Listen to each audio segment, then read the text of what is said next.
What is up? What is up? This is the War Dog. Welcome to Comic Book Theater with my main man, JR. What's going on, JR? What's up, War Dog? Are you getting tired of that intro? You're getting yeah, tired of the intro? yeah. Dude, we'll work something else out, dude. It's fine. No, that's cool.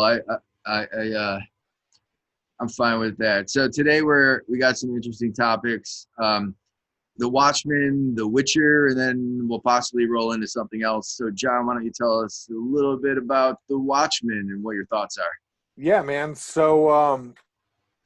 A couple of things have come up recently, either through Facebook or through YouTube, to remind us of what a great series HBO has with The Watchmen. It recently concluded the first season of The Watchmen. Not without its controversy, of course. There's been a lot of controversy surrounding how the treatment of the legacies of the characters from the original Watchmen series. Yeah. And so I know that a couple of complaints that I've heard is they don't like the way that the Rorschachs are being treated as far as why they would be racist, or how they are treating Doctor Manhattan. I honestly, it's for all of the original cast of characters. That Owlman hasn't shown up. He's been mentioned, but he's spoiler alert for anybody who hasn't seen it. But let's be real here. It was talked about in the very first couple of episodes. Owlman is in jail. Of course, we all know Rorschach is dead. Ozymandias has been secluded off of the earth, and then you have this. Silk Spectre is working for the FBI. Obviously, we know the comedian's dead, etc. But they don't. People, I think the one complaint that I've heard the most is that they don't like the fact that Rorschach is represented in the series by essentially racists. It's a cult of racists, basically. Yeah. Now, my thinking on that entirely is that the Watchmen, there aren't actually any good guys in the Watchmen. I think that it's supported by the creative team that brought us the Watchmen. Man, it was kind of a deconstruction of superheroes at the time that it was written. It was never meant to be something where you're like, man, I really that Rorschach guy, yeah, he's my hero. You know what I mean? Yeah, I did have a problem with Rorschach uh, being looked at as a racist. To me, I would have seen him more as a character that would have beat the crap out of white supremacists. I think about the prison scene in the movie, and I mean, I read the book. I remember that I've seen the movie probably like 3 times, so I remember the movie a little bit better than the book. But I mean, that prison scene, it didn't seem like he's gonna put up with like anything. And then his general sacrifice of himself, he was going to tell the world, right, about what happened, and so he was kind of trying to do right. Now I know that one of the arguments was that he sent his journal to a right wing newspaper, but I mean, right wing. I mean, is it right wing or is it conservative? I mean, people like to go to extremes on things, and so like from going from like conservative to white supremacist is is a pretty big jump. It's also a super lazy, contrived thing that people try to do, saying, well, if you're right wing, you're racist. It's pretty lazy, and that I get to a certain extent. What I do want to say though is again, it's the Watchmen is more a deconstruction of heroes, a deconstruction of the government when it was written. And really, with something like that comes the bastardization of these characters, because you're talking 20, 30 years in the future, how that people in that continuity, in that world, they were reported on how certain things went down. Like there's a President Redford instead of President Reagan. President Ronald Reagan never happened. It ended up being President Redford after multiple extra terms of Richard Nixon. And so stuff like this, you have to take all of it with a bit of a grain of salt. Again, in that, even the people you find yourself rooting for, you got to understand, there are no good guys here. There just aren't. There are people that are manipulating the situation. Now, you're through episode 3 or 4, somewhere in there. Yeah, I'm up to about episode 3. Have you been introduced to this continuity's Dr. Manhattan in any way, shape, or form? No, not at all. Okay. Highly recommend that you make the effort to push through, because to me, that's when the series really starts to pick up some more. I have enjoyed it from the get-go, really personally. So that's something that is, I didn't have to wait for that to happen for me to enjoy the series. Yeah, see, I think that would probably help. Another character, Ozymandias, he was like the smart guy, right? I mean, that was really his power. He was just the smartest man alive. And in the first 3 episodes, I just didn't see that. So, I mean, would he turn into this foolish old man? I mean, maybe, I guess.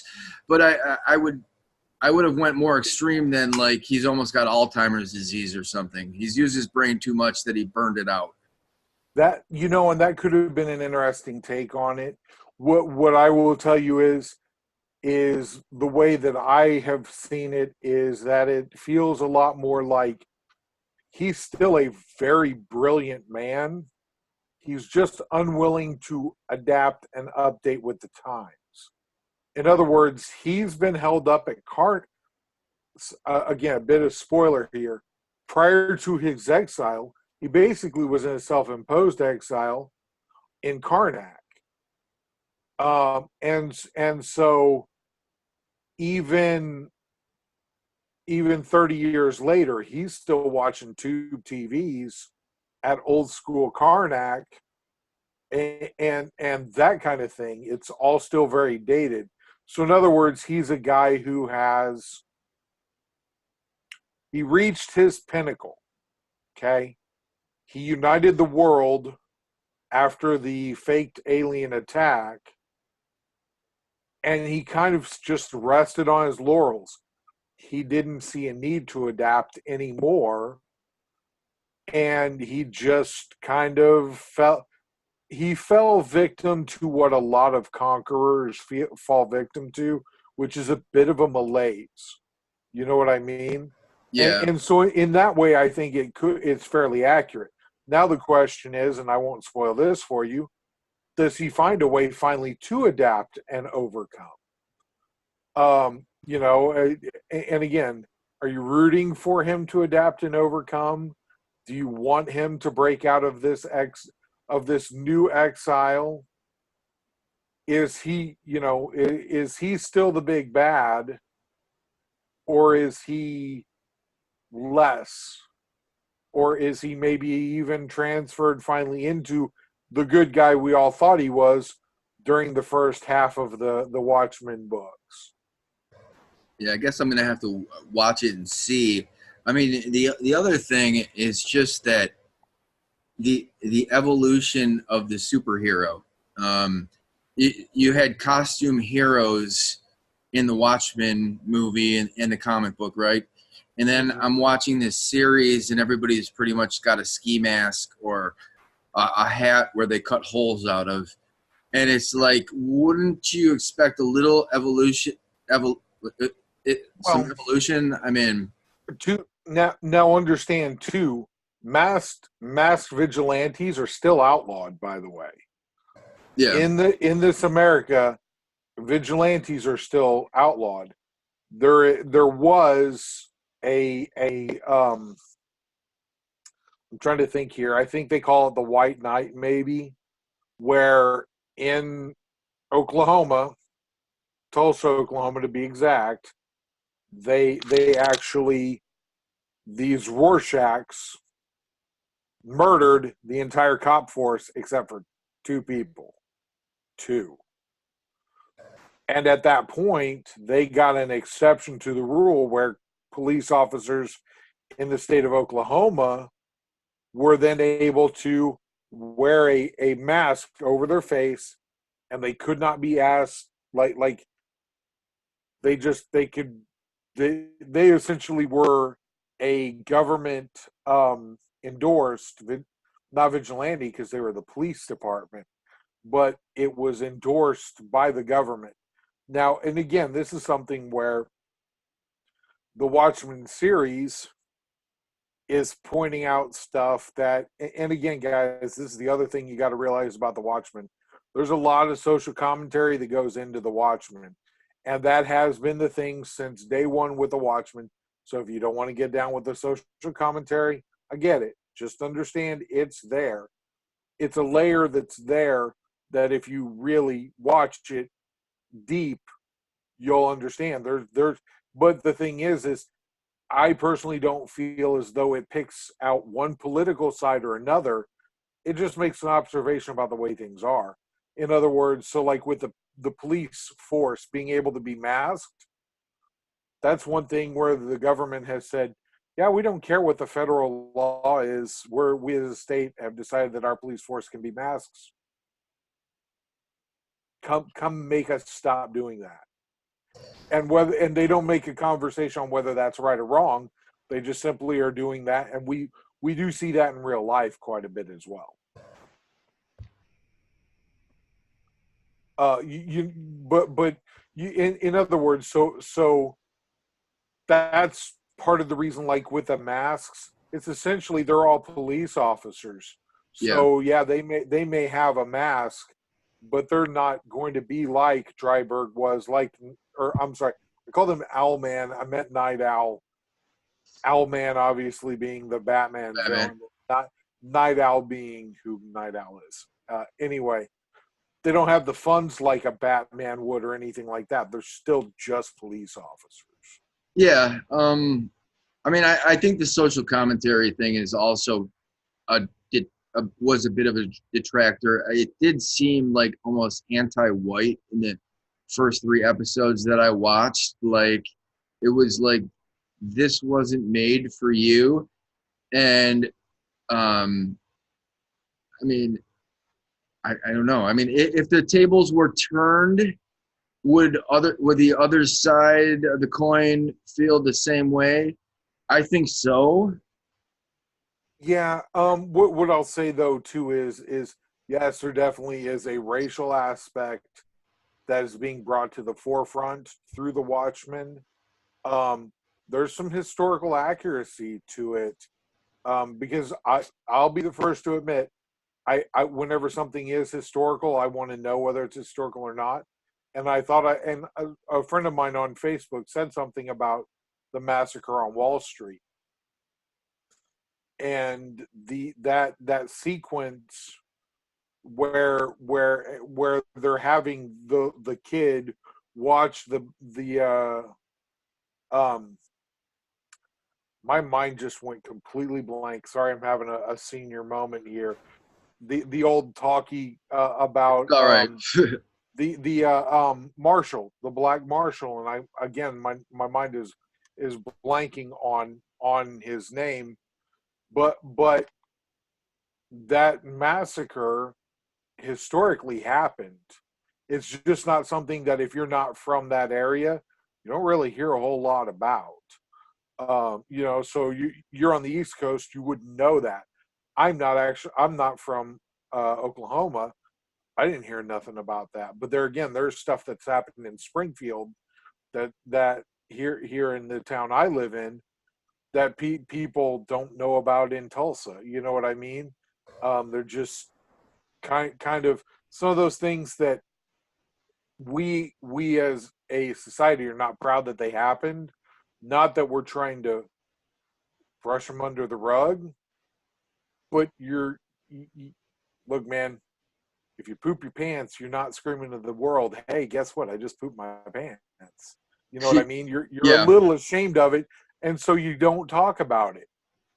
And look, I'm not trying to make light of what happened, but what I am saying is there is a reason that's not nefarious for why people don't talk about and why people don't know about it. It's just because people are ashamed about it, and most people who are ashamed of something tend not to talk about it that much. So there's some there I agree with you. There is some raising of racial tensions there that are done on purpose. Um, Yeah, see, I don't know if it extends throughout the series. Like I said, I mean, I watched like the first 3 episodes, and it felt very anti-white. You had the white supremacists, and then you had like I guess there was Redford rations or for reparations, right? So there was red for rations, yeah, yes, which so is there was that can, yeah.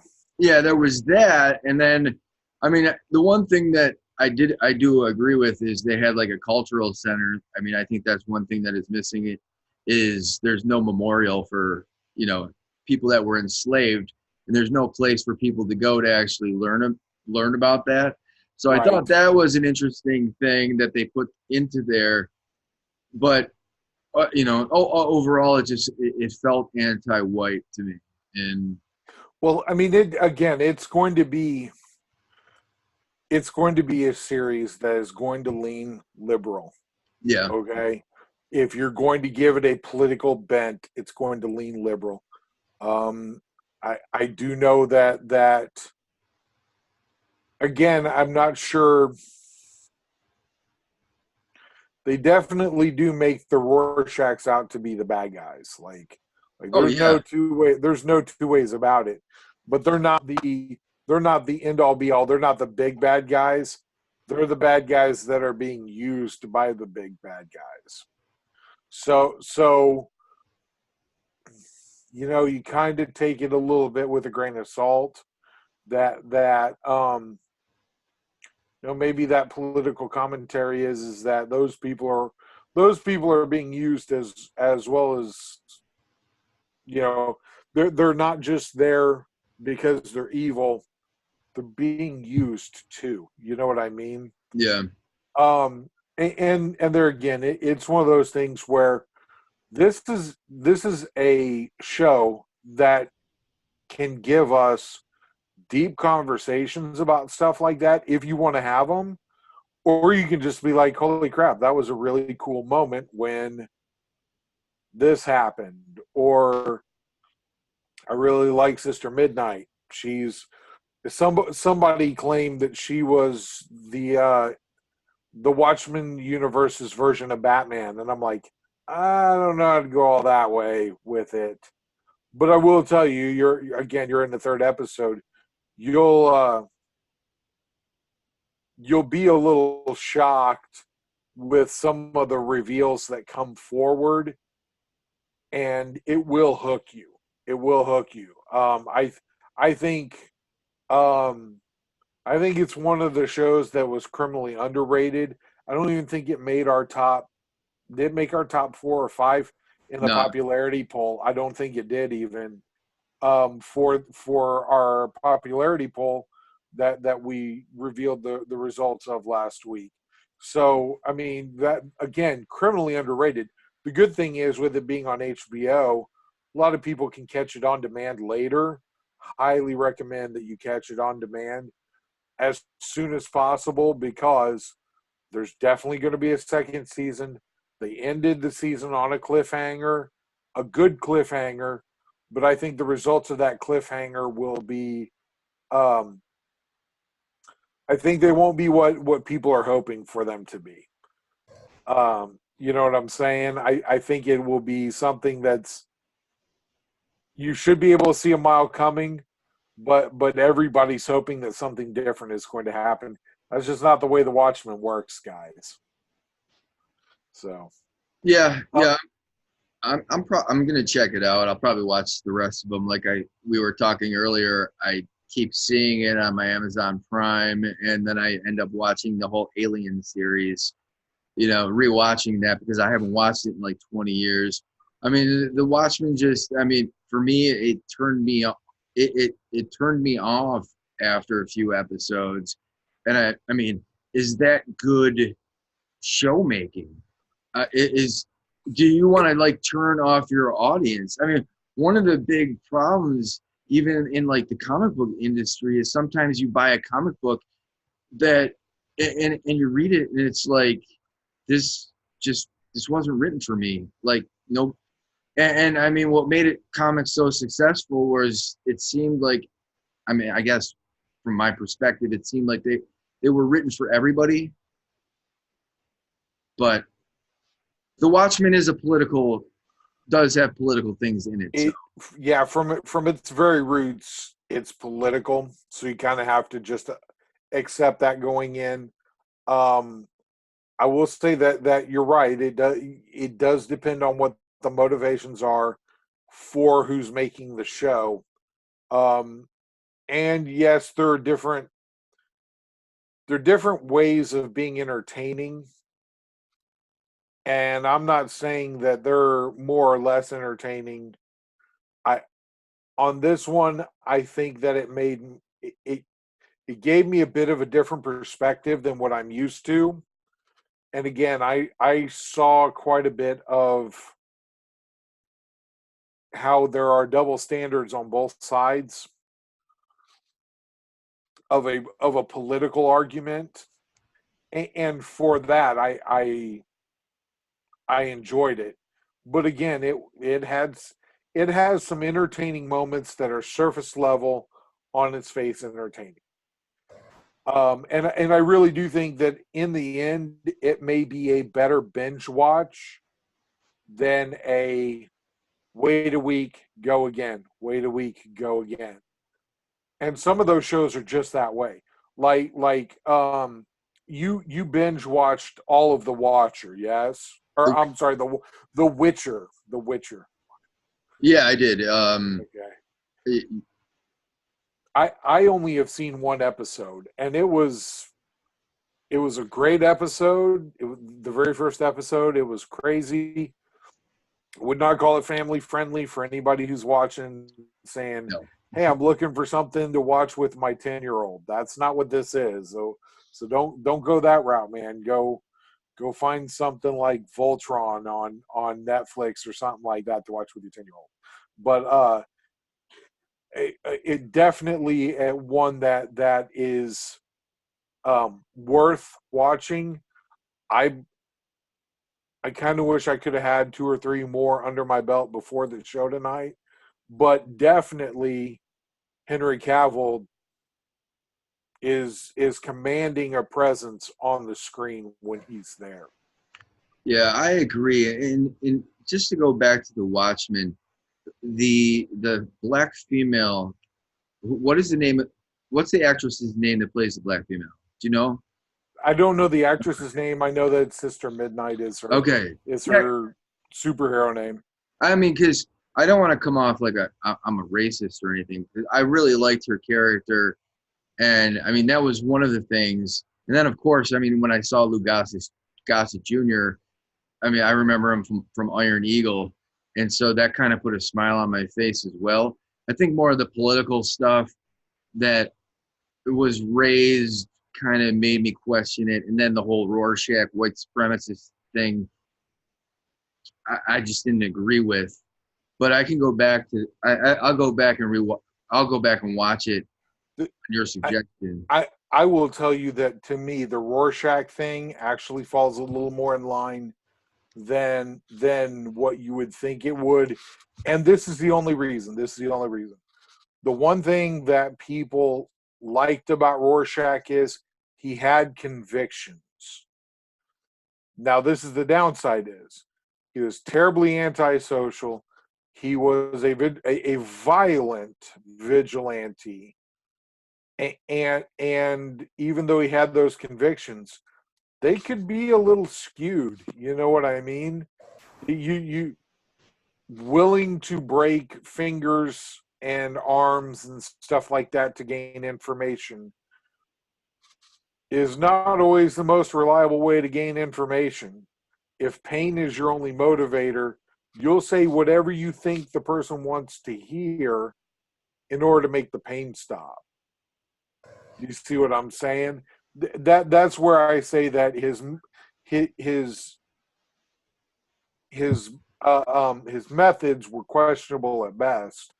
But again, his convictions, I think, are what people are gravitate more towards.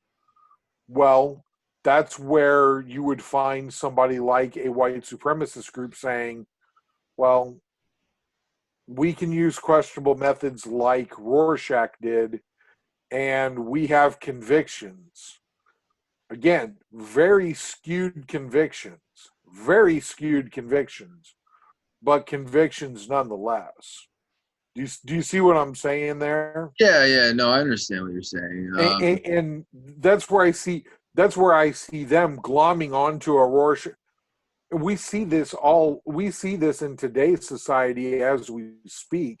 People glomming onto something that they completely and totally misunderstand the roots of, but because somebody that they trust or somebody that they like has said that it's good, they glom onto it, and they have no earthly idea what they're even talking about, and then they make the original thinker, the originator of the idea.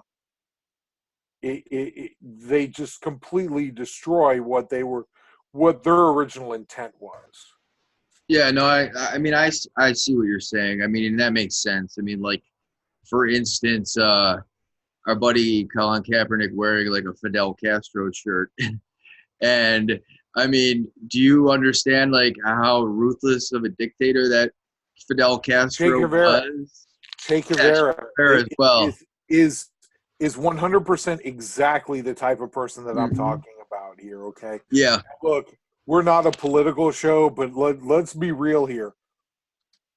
That dude, go back and look at some of the things he said about African Americans. Go back and see how he treated homosexuals. Just go back and look, man. His viewpoint does not line up at all with what you're saying his viewpoint lined up with. And if he's a hero of yours, you got to rethink your life, basically. Because just like we were talking about before, you're not going to have. You just don't understand how history was. You're seeing it through rose-colored glasses.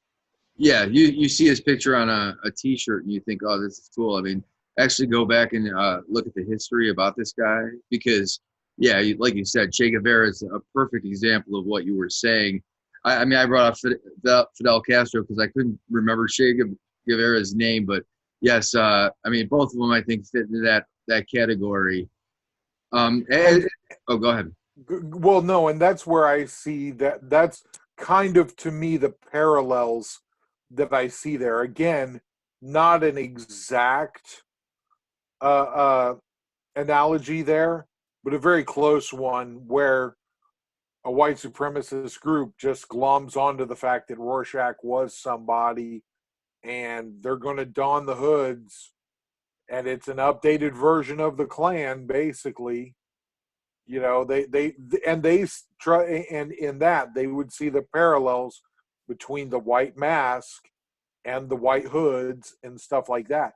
So again, I totally see that as something that while it's not enjoyable on the face and it really makes you think, and I mean, dude, we've been talking about it for the better part of 25 minutes.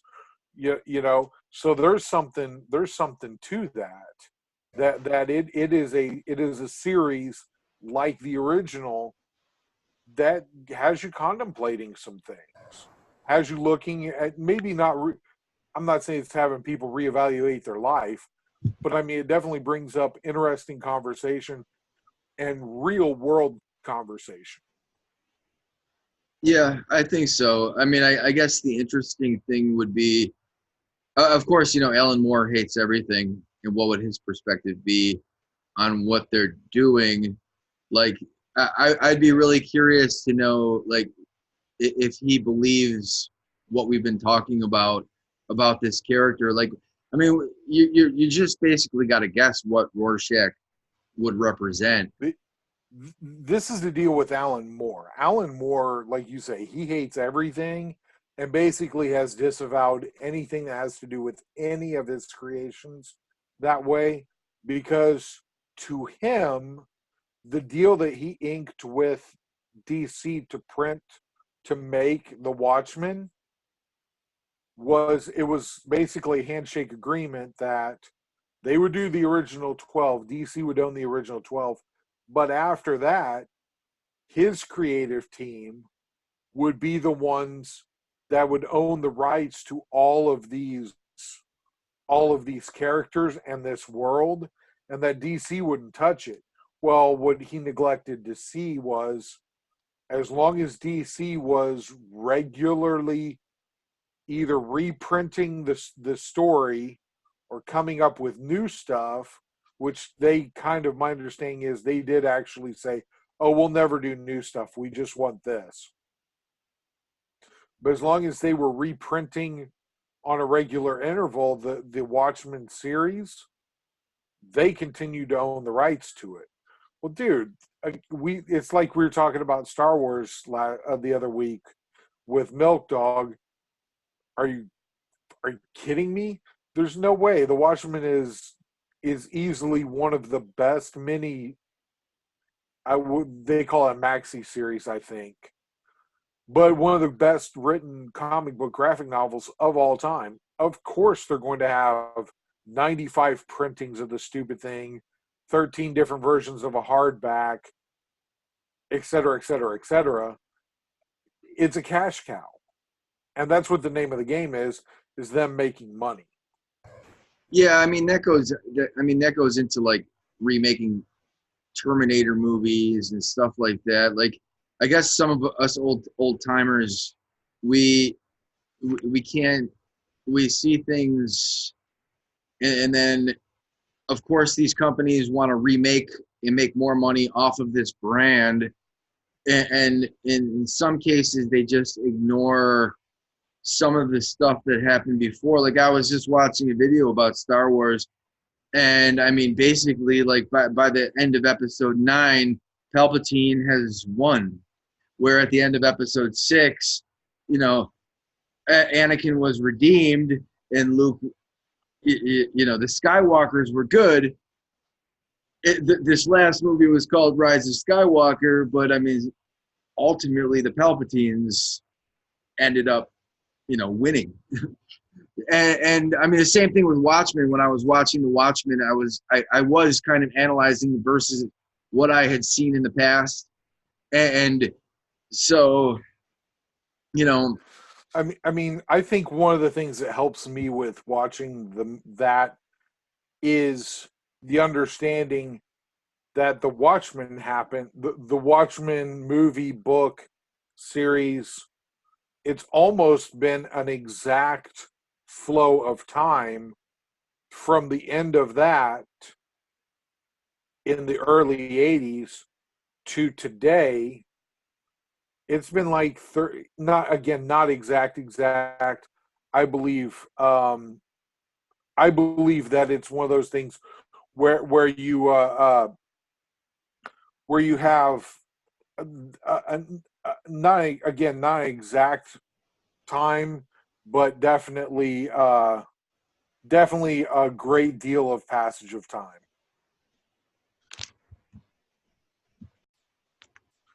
Yeah, man. So I think that done a fair job of assessing the Watchmen. I'm glad I've convinced you to take a second peek at them and stuff. I really do want to talk about the Witcher some though, because for all the grief that we gave Henry Cavill for, and I don't think that we really specifically like singled him out as a cause for the Man of Steel and Batman versus Superman, those kind of things. I don't think either of us really like singled him out for their failures, but in The Witcher, the one episode that I've seen, he was pretty freaking good. He had a really great command of the scene when he was in it. How do you feel about the Witcher? Well, first of all, you said that Comic Tom kind of called it Game of Thrones on crack, and I would say to anybody that's a Game of Thrones fan, definitely check this one out. Give it a few, watch a few of the shows. I think you'll get into it. By the end of it, it almost has that Game of Thrones feel because there's kind of like a war at that point. Um, I actually I thought Henry Cavill was great. I thought the girl that you've only watched episode 1, so the girl she's kind of like hunchback with a weird with a bulging cheek. You may have seen her. She's like was kind of. I have not seen her yet. But I'll keep an eye out for her now. Yeah, see, I think The Witcher did a really good job of well, first, you got Henry Cavill, and he's a strong leading man. But then, the female characters in this show are really, really awesome. Like they're not. You fall in love with them, and like with Star Wars, you had Rey, who was a bit overpowered in this last movie. In this show, the female characters they grow and they grow upon you. Henry Cavill, I actually like the Man of Steel. I actually have behind me the Superman action figure, and I've got Russell Crowe's action figure, and the guy that played Lex Luthor, his action figure. I actually liked him in Man of Steel. I actually liked him as every role in Superman because he was. I guess he was a little bit different. I think after the guy that's in the DC Heroes played Superman, they may have thought, let's go in a different direction because that didn't work well enough. Christopher Reeve was like the perfect good guy Superman, and it's really hard to replace a guy like Christopher Reeve. It's almost like the Solo movie wasn't successful, and anybody who's a Star Wars fan would say well, because Han Solo was Harrison Ford, right? And so you almost see Superman in our generation. You almost see Superman as Christopher Reeve. So I think Henry Cavill brought us a different version of Superman, and I liked him. I'd also like to see him in the Marvel universe, if possible. But who would you like to see him play in the Marvel universe? Just out of curiosity, I can think of one or two that I could see him playing, but I'm curious if you have any ideas on who you'd like to see him play. I think he'd be an awesome She-Hulk. As long as it's not Ronda Rousey. Let's be real here. I know that originally people were reporting from We Got This Covered or one of those garbage sites that the clickbait sites that Ronda Rousey was in talks. She might have been in talks for it, but she never should be cast as She-Hulk. Just never. Yeah. And the Hulk is CGI. So would you want She-Hulk to be Lou Ferrigno style? Like Gina Carano is also been considered, and I love her. She's beautiful, she's big, but in The Mandalorian, she was perfect though. Again, I think she's one of those. Gina Carano is one of those girls excuse me, one of those ladies who came from mixed martial arts that has done a good job at morphing into being an actor. And, but I still feel as though she needs a more limited speaking role still. And again, I'm not saying she'll never be a leading lady. I'm just saying a limited speaking role, more of the physicality is fine. But I'm with you. She-Hulk as She-Hulk has to be CGI'd because she's supposed to be like 7 foot tall and a hulked out version without, but still feminine version of the Hulk. I'm trying to think here. There was a cartoon or a comic book that showed She-Hulk completely hulked out Yeah. recently. I didn't know it was not appealing in any way, shape, or form. It was not enjoyable to see it at all. It was kind of one of those things where like, no, I don't. That's not really ever the way I've seen She-Hulk. It looks like basically it looked like the Hulk, face and all, except for they had a bra covering. Well, And that's not the way She-Hulk has ever until that point been drawn or done in that I'm aware of. well, we're in the era of female characters have to be like masculine and have very masculine traits. And I mean, She-Hulk, one of her, I think, iconic things was that she was still feminine even when she was the Hulk. You know, And I don't see any problem with that. And I don't know of anybody who really, really thinks about it that would have a problem with it either. Uh, like you say, it's iconic.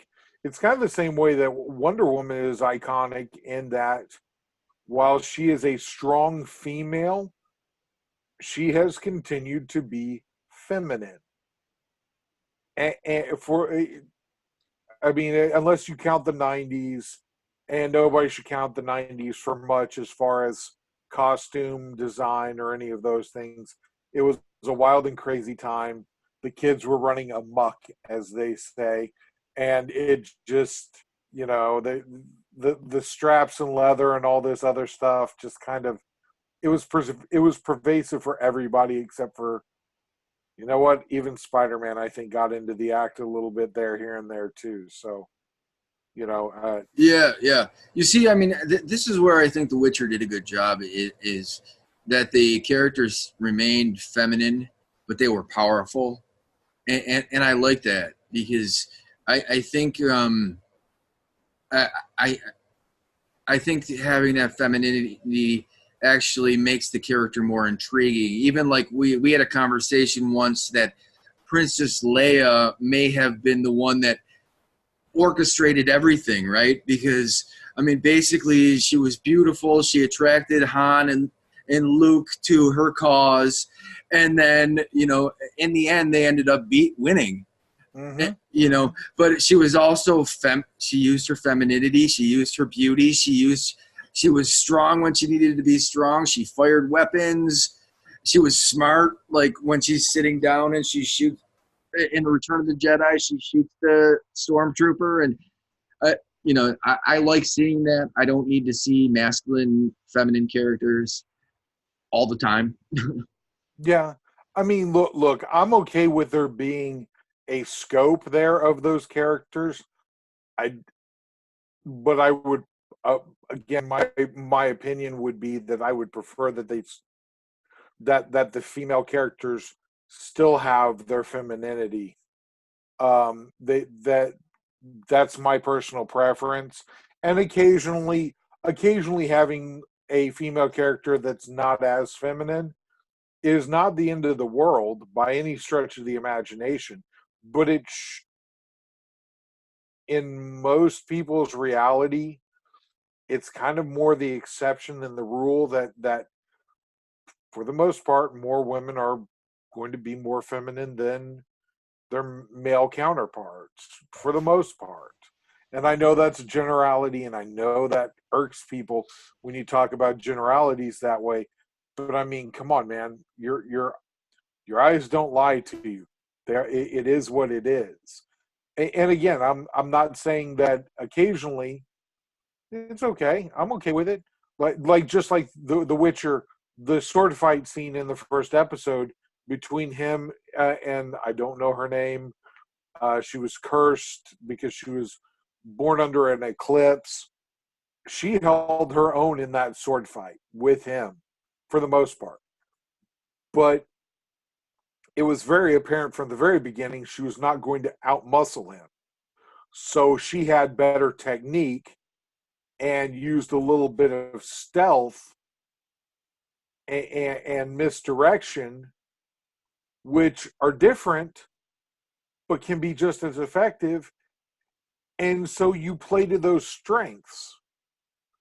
And to me, that's what makes it more interesting. I really would not have been nearly as interested in that sword fight if she had been the same size that he was, and they were both just standing there smashing swords together until one of the swords broke. That wouldn't appeal to me. Yeah, I agree. And I think this rolls perfectly into our last topic that you had brought up, which was which god would win, Thor or Wonder Woman. And I mean, I'll let you go first on this one Yeah, because see, the folks over at CBR.com, and I'm not going to ruin it for anybody. If you go over to the CBR, it's there. They've got a video of Wonder Woman versus Thor, which god would win. And so I just find that interesting that they're comparing the two. And it does beg the question, which of the two would win? I believe that it's going to come down to whether you personally prefer Greek mythology or Norse mythology. That's where I think that it's going to boil down to. I don't really have a preference between the two necessarily, but gut instinct tells me that Wonder Woman would find a way to win. That's my gut instinct on that one. What say you, Todd? What do you think? well, I first I would say I guess it depends who's writing the story, because in today's day and age, Wonder Woman probably would win in most movies. I don't know if you brought this up while you were talking, but you had brought this up when we were talking earlier that Thor has his hammer and that his hammer helps him. And so, I mean, I guess Thor without his hammer is not as strong and powerful as he, because I mean the hammer says whoever has this hammer has the power of Thor. So if he doesn't have the hammer, then he doesn't have the lightning. So then he's just basically Captain America. So it'd be Yeah, Captain basically. America versus Wonder Woman, and I guess I'd have to put my money on Wonder Woman. And at that point, is Wonder Woman worthy to pick up Mjolnir? Is she? Because Uh, if she is, and you know what, I think this is a great one of those conversation pieces for folks in the comment to reflect.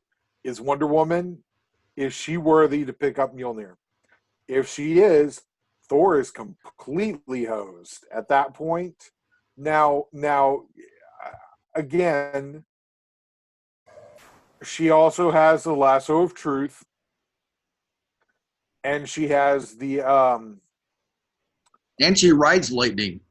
she ride well, yeah, yes. As of the last trailer, she rides lightning like Spider-Man, and yeah, so there is that.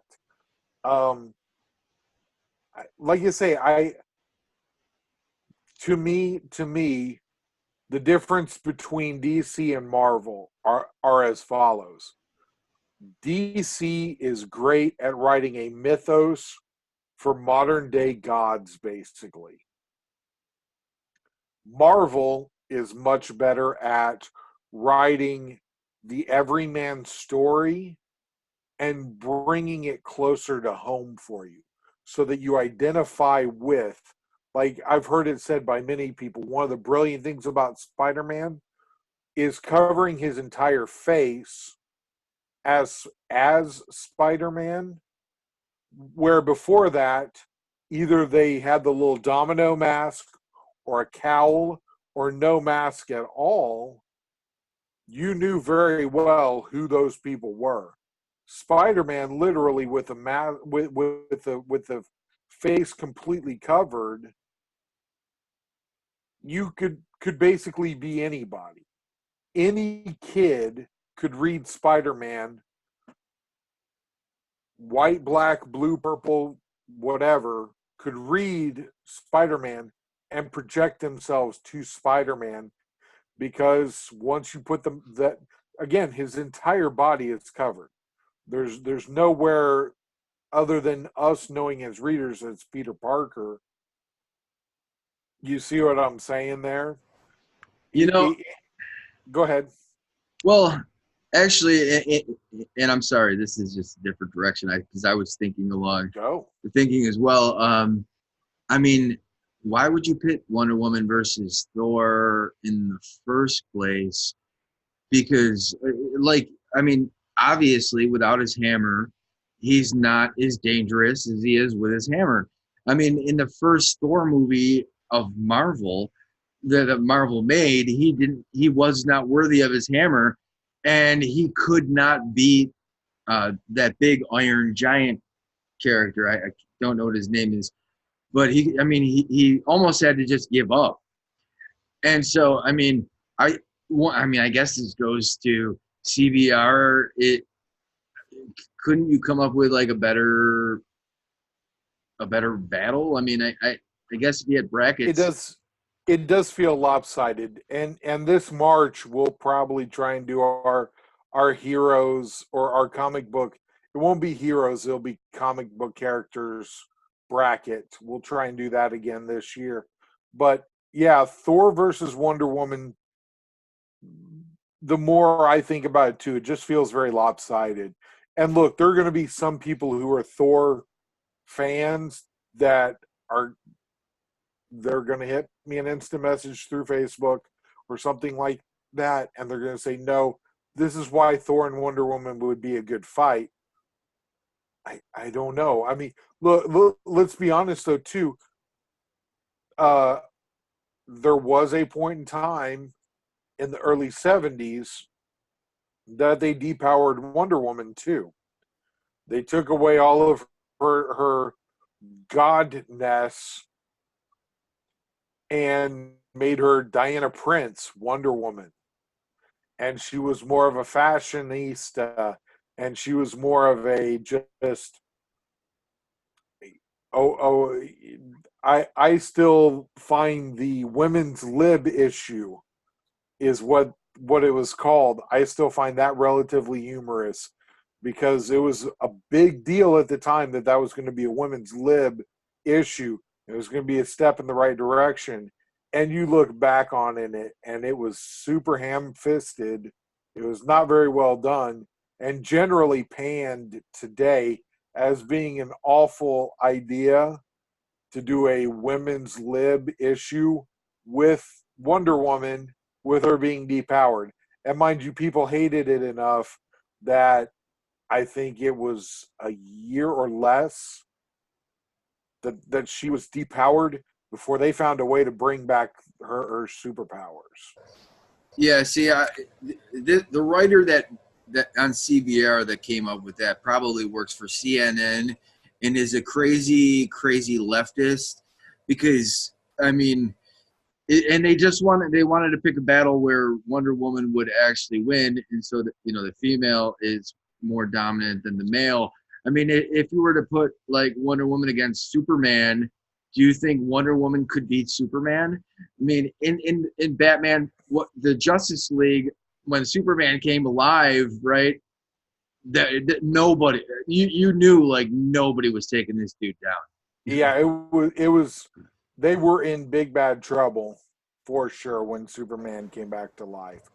Um It's one of those things. I'm trying to think of who would have been a better matchup for her because, and again, this bodes more to the vast differences in the way they've built their universes.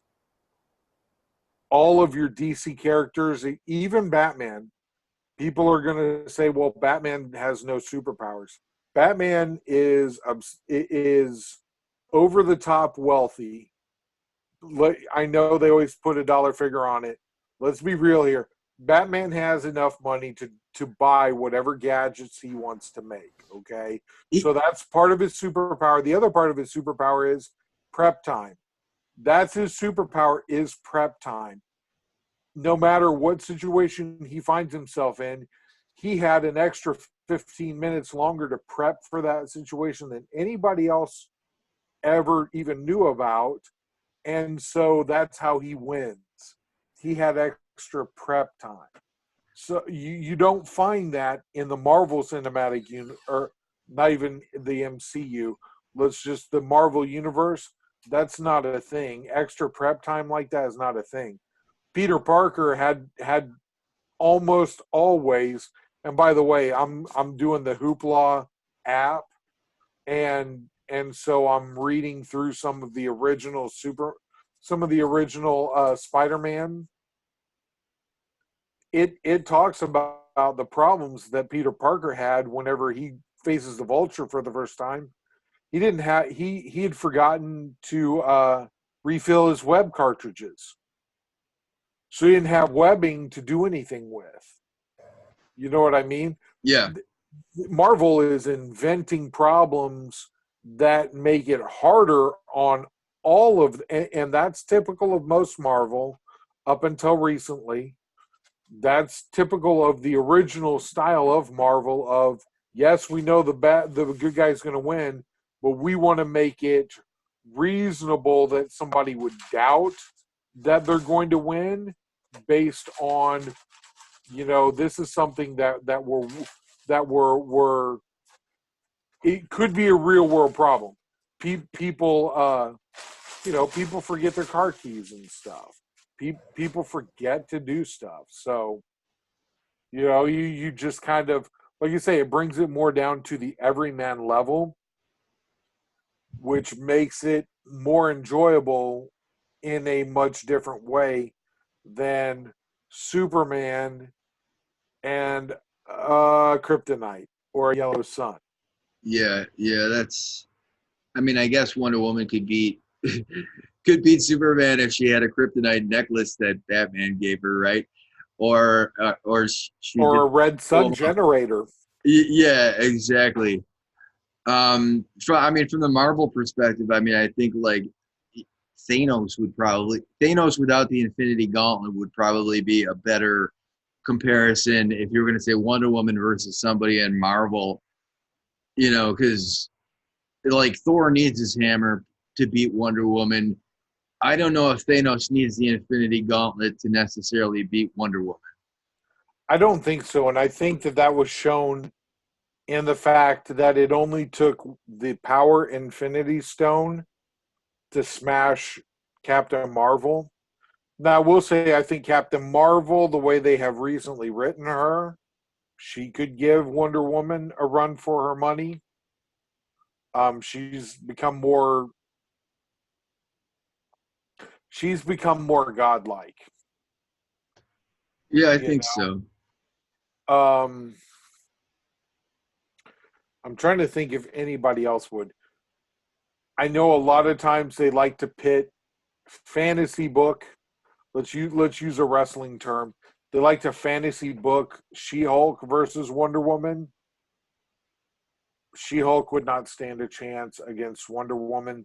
There's a strength comparison, but whenever strength is comparable, you go to technique, and Wonder Woman has perfect technique. Yeah, I agree with that. I mean, it in the one Avengers movie, Iron Man has to take down the Hulk, and I mean, he defeats the Hulk with the Hulkbuster costume. So I mean, if Robert Downey Jr., Iron Man, Tony Stark can take down the Hulk, then obviously Wonder Woman could take down. Yeah. Agreed. So this actually begs the question too, and this is something that nerds have talked about for all of time and eternity. If there were a crossover that you could see, that you would like to see, let's fantasy book one. Are there two? Is there and it can be hero or villain? Is there something that you would love to see the amalgam universe come back into existence? DC versus Marvel. You got any ideas on who you might like to see go at it, or who you might like to see team up?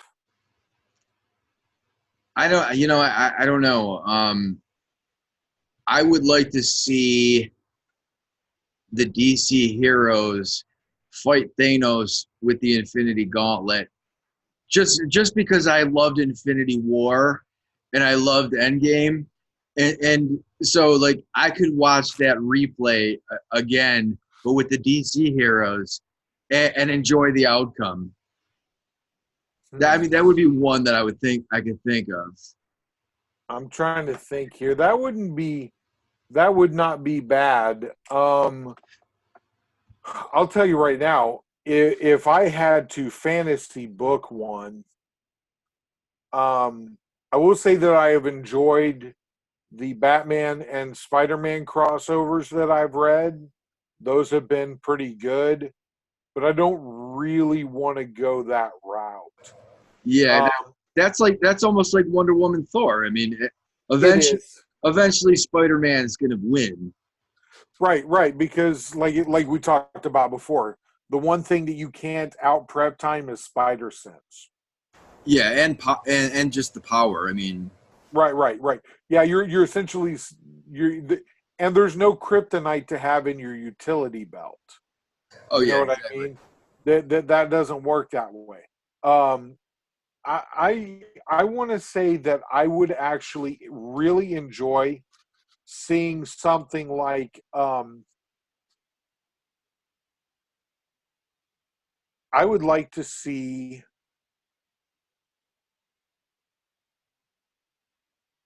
I want to say I would like to see Power Girl come over to the Marvel universe,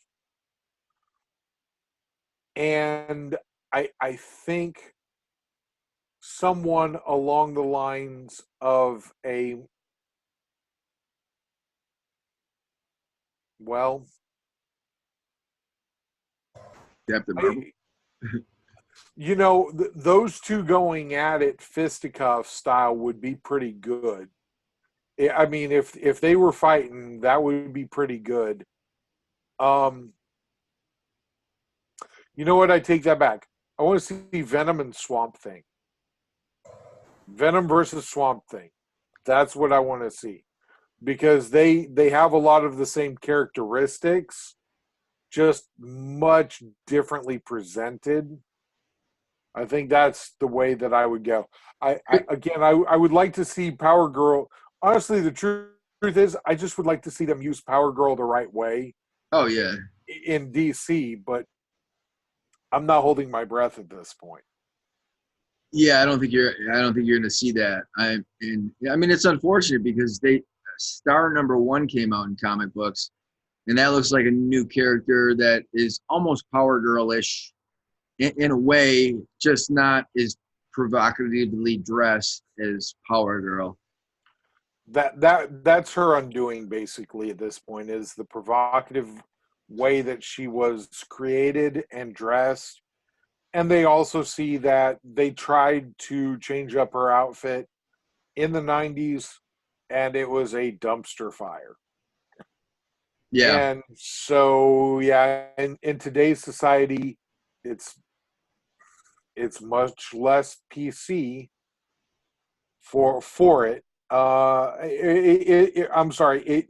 Her costume does not lend itself to a PC culture. It no, just doesn't. It accentuates too much femininity and too to at least the verge of being overly sexualized. Um, I do think that some of the urban legends about the way she was drawn originally are just that, they're urban legends. Because again, you guys know I'm a Power Girl fan. I've kind of done my research on it. I can find nowhere where anybody has ever said that they intentionally tried to draw her breasts larger continuously until the editors decided that that was too much, and then they just kept adding on and adding on and adding on, and the editors never caught on. That's not something that I can't find that interview anywhere. If somebody can find that interview, let me know. um, I just think it was the art style and the way comic book style artists are always doing that with every character that they can these days. Yeah, I mean, you look at Kickstarters. I mean, the Kickstarters that make the most money have boobs. It's just the way it is. Yeah, no, I get it, man. I get it. It's and look, there's certain things. Again, I don't want things to be. I've got a wife, a daughter, and a mother, man. I don't want things to be overly sexualized. I want them to be able. I want things to be able to be enjoyed, but I also know that I'm also a realist. I know what kind of society we live in too, man.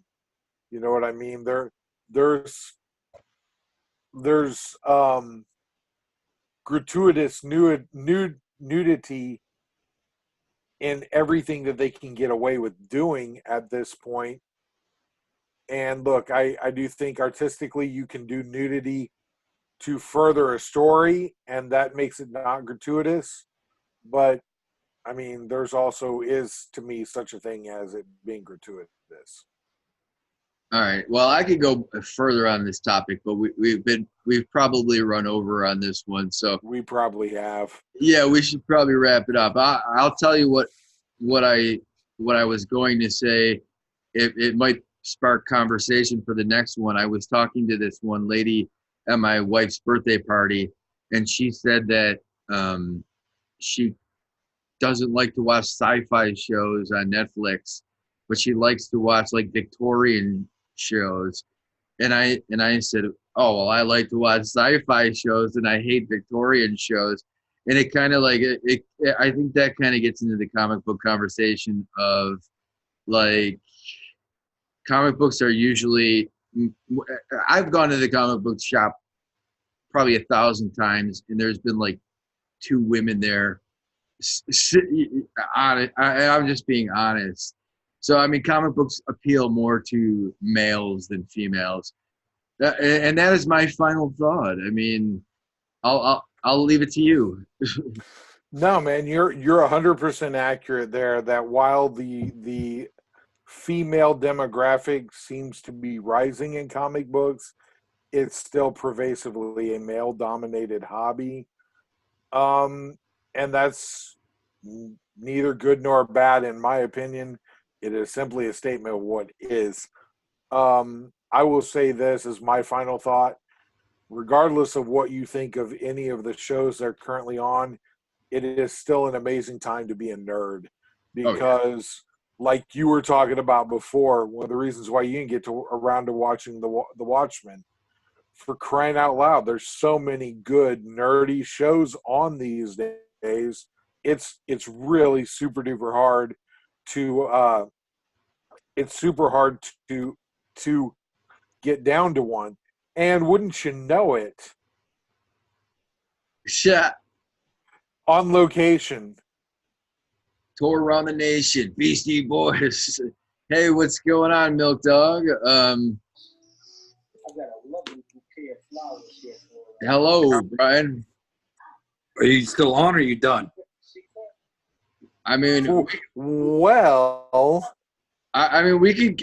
If John's all right, I can go another half an hour. I mean, I'm down, dude. You might catch me scarfing on some super late dinner or something. I'll just like Oh, but I mean, y'all are on record? Yeah, we've been recording. We first we talked about the Watchmen series on HBO. Then we talked about The Witcher, and then we talked about whether Wonder Woman versus Thor on CBR. There was could Wonder Woman be Thor? And so those were our three topics. I mean, do you have anything before I run off to the bathroom? No. Y'all see me okay? Like with the Yeah, I can see the Golden Gate Bridge behind you. That's the reason I said you were on location. Well, I'm on my phone, actually. Oh, well, I would imagine you probably would be on your phone considering you're staying in front of the Golden Gate Bridge. It looks like it's a beautiful evening there on the left coast. Yeah. This is the only free background, so I figured I'd check it out. That's cool. I didn't really figure that y'all would still be recording right now, but dude, we a lot of times we're a little late on our recording time, start time or whatever, and so yeah, we just edit it out. Yeah, for the most part we can. That and we had to, since Todd's not here to defend the performance of his lowly little Bills, I had to console him for a good 20 minutes before we could start recording because he was weeping openly. And who was weeping? Oh, Todd was, because the Bills lost. The Buffalo Bills played the football. He lost game. his Bills? I'd be cheering Bills? If I lost my Bills. No, the Buffalo Bills. Oh, foosball. The football, the American football. Yes, foosball. Yeah, foosball. Yeah, that's still going on. It is still going on. It is. And so now Todd's back, so we'll stop talking about it because he'll cry again. Never ends. Well, you're not going to get any arguments from me about stopping talking about foosball. Right on. So, what you got? Did you watch The Watchmen at all? Did you see that show really, or is that one that? No, I didn't. But a funny thing. I think this is a nice trivia question for you guys, and I think I have the right answer, but it might be the wrong answer. But what do you guys think is the first Disney superhero movie?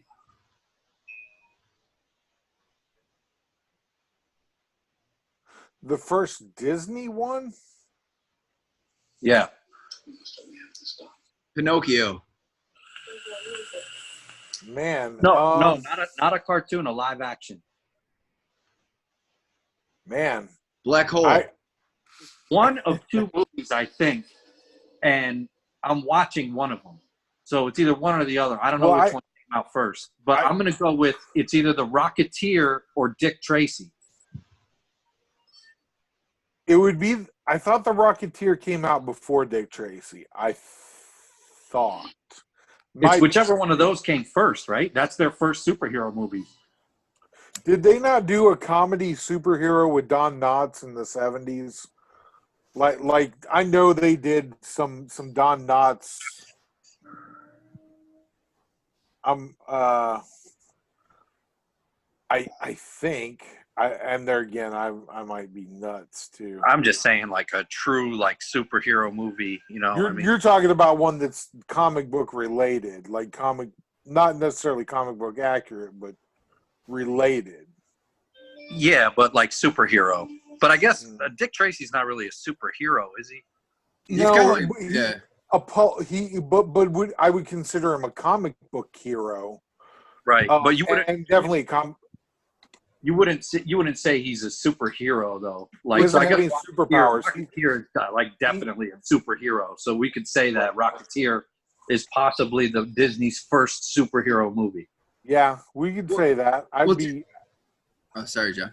No, I was going to say I'd be comfortable with saying that without any like hard research behind it. I'd be willing to say that it's definitely predates the MCU by a ton. Oh, of course it does. John didn't think that Batman's a superhero. We had a long conversation about that one. So I mean, if Batman's not, then Dick Tracy wouldn't be for sure. But I mean, Dick Tracy is not. He doesn't have powers, and he doesn't really have gadgets. I mean, Batman has gadgets. No, Dick Tracy had the watch, man. Dick Tracy had the watch. Yeah, and he had the car. And guns galore, man. Like every time he needed a gun, he just happened to have a gun. Okay, so we can give it to him. So if Dick Tracy is older, then we give it to Dick Tracy. If it's Rocketeer is older, we give it to Rocketeer. But I don't know if anybody else. Hey, whoever wants to like put that down in the comments, that they want to correct me and say it's not one of those movies, then they can go ahead and do so. But I think that the Rocketeer or Dick Tracy is Disney's first superhero movie, live action. I would not dispute that right now, but I'll tell you right now, Robert Casey would probably actually know for sure one way or the other, like definitively, because he's a connoisseur of both of those, and so like he would probably know. But he's busy rangering up the Girl Scout camps and stuff, so he may not see this for another 6 months. You know, but I mean, that brings up an interesting topic. I mean, because now Deadpool 3 is supposed to be in the works. Are we going to get like a Deadpool 3 that was like 1 and 2, or is it going to be Disney-fied Deadpool? I think that they're going to let. I think they're going to let him push it a little bit, and I'll tell you why. Because are they going to let it be? Are they going to let it be R-rated? I don't think so. I don't know. Couldn't put it on Disney Plus, right? Look. I'll put it like this. This is my feeling on it is, I think a lot of times it's funnier to hear things edited than it is to hear things where they just straight up drop F-bombs left and right. And this is where I'll submit that to you. Look on YouTube for unnecessarily edited or unnecessarily bleeped videos, and that stuff is hilarious. It'll be something where somebody's giving like that would be a pretty funny gag for the movie. It's just constant beeps, just bleeping. Constant beeps. Yeah, and make it PG. Make it PG. And I'm telling you could do that. And people like us would laugh our butts off at it. And then, this is the other kicker, okay? You're going to release the movie version, but you're going to release the second version and unedited version. And a non-rated version. Kill two birds with one stone. The people who are movie collectors, let's say, they're going to get both of them. They're going to be able to double dip on the Blu-ray sales. Come on, dude. Tell me that would not. If they're smart, that's what they'll do. Well, I don't want to focus too much on that stuff. Besides, like all the shocking little goofs that they've done so far, like they did it already. I mean, it's possible to like. I used to listen to Opie and Anthony on the live radio, right? And Opie and Anthony's show would say stuff on regular radio, but they would have to be smarter because they couldn't really curse, so they would go around it. But some of that was like the funniest shows ever because they're, you can't just tell a joke and then for shock value you're dropping F-bombs to make it funny. Like the jokes had to be funny. So I mean, it's possible. I mean, he's a witty guy. He's been in movies where he's a funny guy, and it's not an F-bomb every 5 seconds. I mean, He's a funny dude. He can be funny. A funny guy can be funny whether he's cursing or not. So working clean and comedy is hard, but it's also an art form of its own. So like he could do it. I'll watch it. I mean, I think the guy is he's one of those that's just born to play the role. So I'm sure he'll do a good job, even if he has rules. And like you said, man, that editing gag would be pretty funny anyways. Yeah, that's a good call. And he's Deadpool is meta enough. He breaks the fourth wall enough that it would totally go along with his character to hear himself being edited, and then for a straight 15 to 20 second, just nothing but beeps. And underneath of it, he's dropping nothing, but you don't even have to see his mouth moving.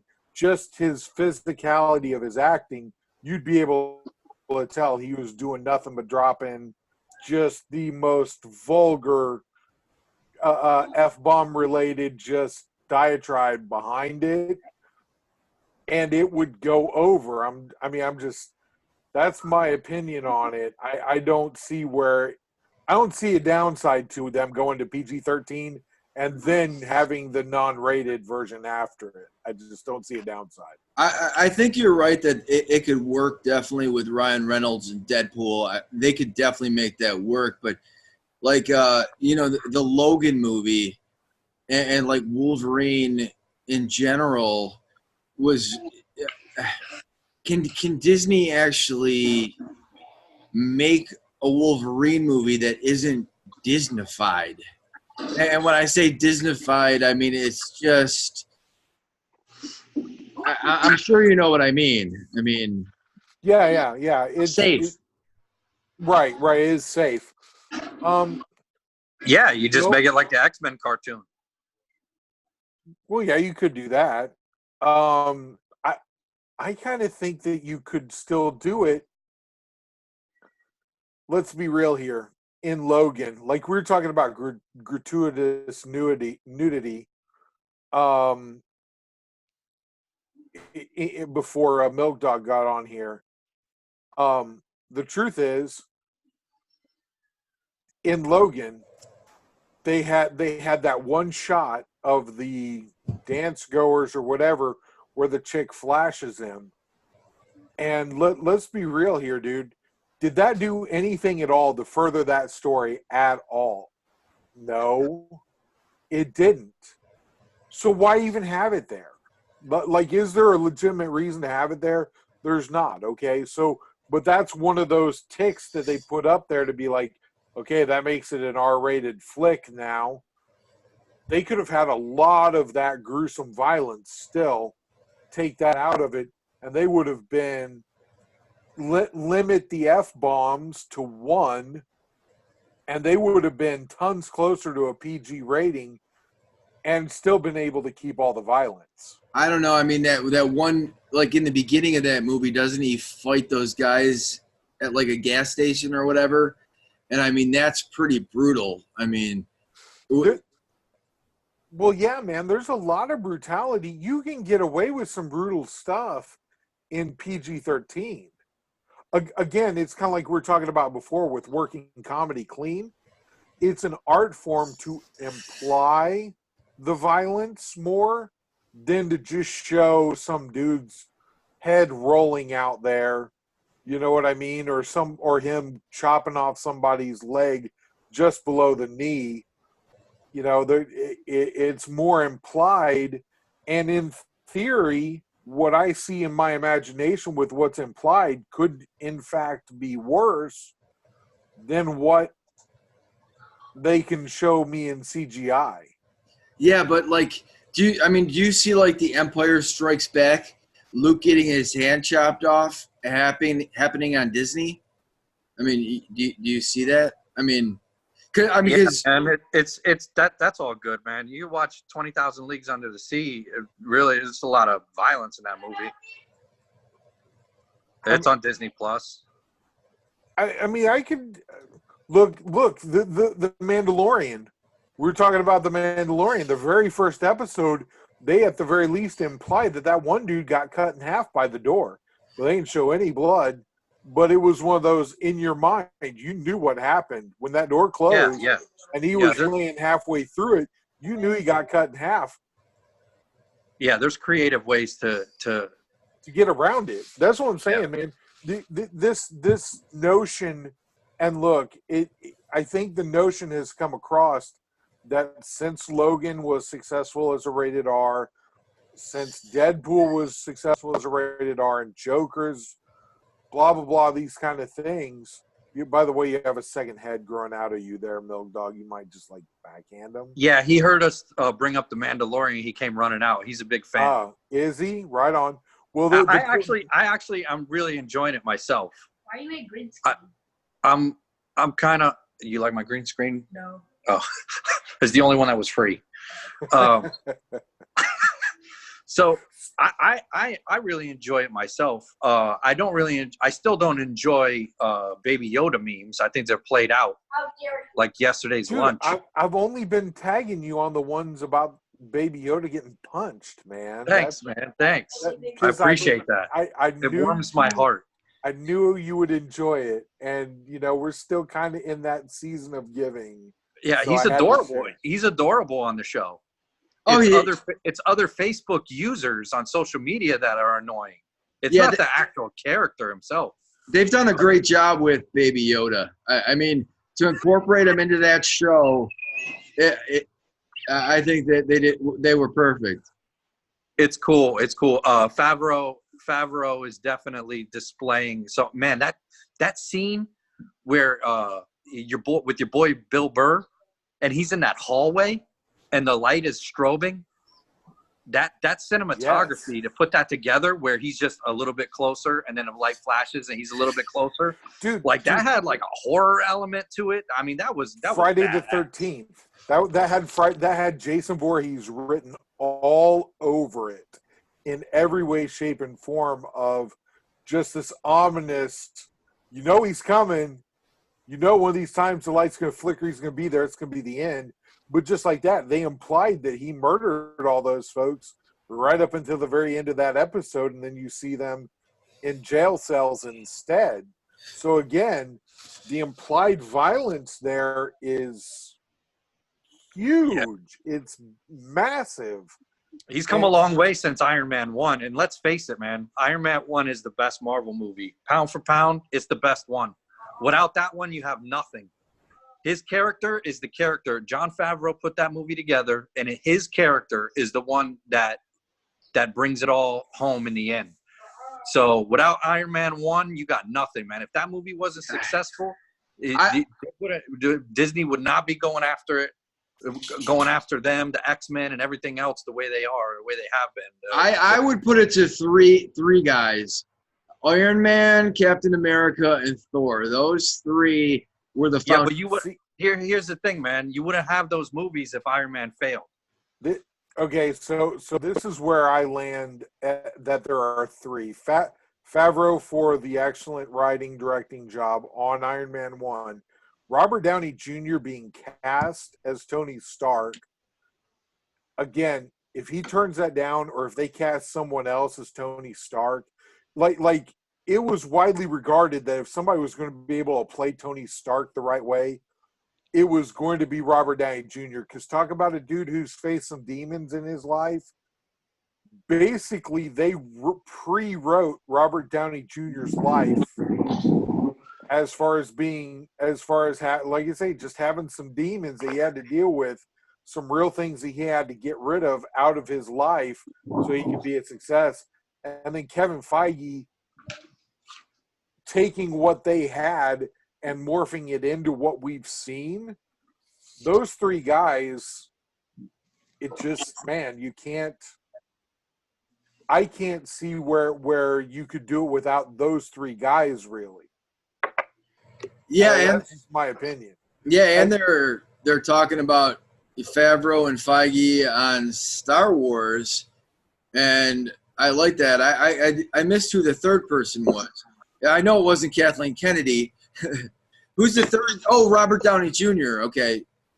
You have to have that actor. You have to have that lead actor to be the cornerstone. And like you say, he was born to play. Oh yeah. It was, like we've talked about. There's some guys who are born to play. It's like Chris Helmsworth. Come on, dude. Can you think of another guy that could be? Again, he's a masculine dude. He's a guy's guy. He's funny. He's got great comedic timing. But he's also pretty, so that the ladies like him too. You know what I mean? He was born to play Thor. He just was. Yeah, no, I agree. He's probably from that region too. Probably. Probably. I don't know. Yeah, he does. I don't know. I don't know where Asgard really is. So Yeah, the Norse god worshipping people. yes. So Milk Dog, I'll ask you, man. We fielded the question in a fight between Thor and Wonder Woman, who comes out the victor and why? Wonder Woman. See, that's what we both said. Yeah. Is it even a fair fight, really? Like honestly, is it a fair fight? Do you think? Like you're talking about cinematic universe? No, I'm talking the whole shebang because this is what me and Todd came up with is that it's basically whoever's worthy can wield Thor's hammer, Mjolnir can wield it. Okay, if Thor is without Mjolnir, game over. He's like Todd basically said. He's basically a glorified Captain America. You know what I mean? So there's that portion of it. Wonder Woman is not bound by those same limitations.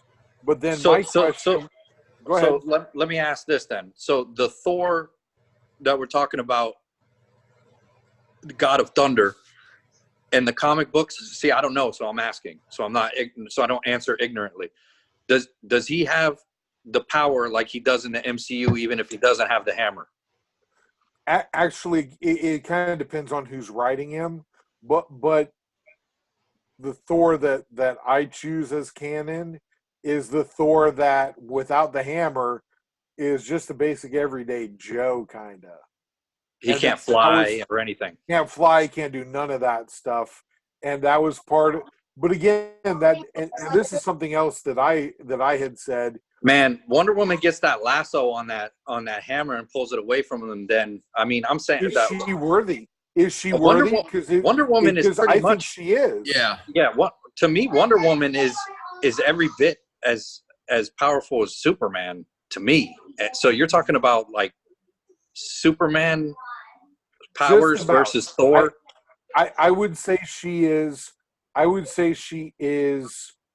And again, we're talking about cosmic level, like God almost power here. She's just a shade below Superman, in my opinion. Like the lasso of truth is what helps equal it out. Some of the armaments and stuff. She's like not as that. fast. She's not quite as fast. Even though DC did rank her in the top 5 fastest beings in their universe, by the way, because and this was their justification for that. Because of her training, she had the mechanics of running down better than any other runner. And again, this was a foot race. So like you're very fast. This is going to be Barry Allen.